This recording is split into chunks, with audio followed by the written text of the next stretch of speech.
5 марта станут известны имена 30 победителей трека здравоохранения Всероссийского управленческого конкурса «Лидеры России». Очные испытания претендентов, которым удалось преодолеть задание дистанционного этапа и выполнить контрольный ретест, проходят в эти дни в Москве. Коми представляет единственный полуфиналист, врач-пульмонолог, заместитель главного врача Республиканской детской клинической больницы Ольга Тарбеева.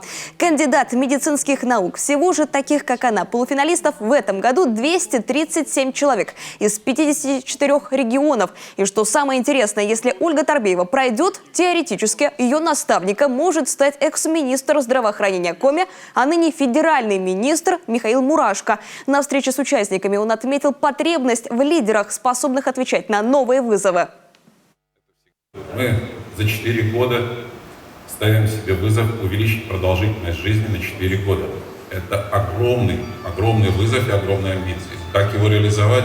Ну, конечно же, это можно сделать, только обсуждая это вместе с медицинским сообществом и вместе обсуждая это с пациентом.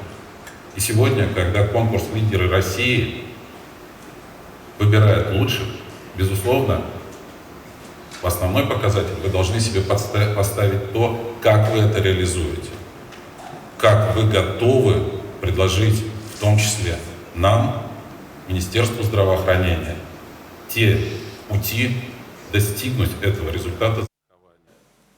Заметим, в этом году в конкурсе «Лидеры России» в дополнение к основной части были запущены 3 отраслевые специализации: здравоохранение, наука и финансы, чтобы дать возможность профильным управленцам максимально раскрыть себя. Заметим, полуфинал основной части уже состоялся.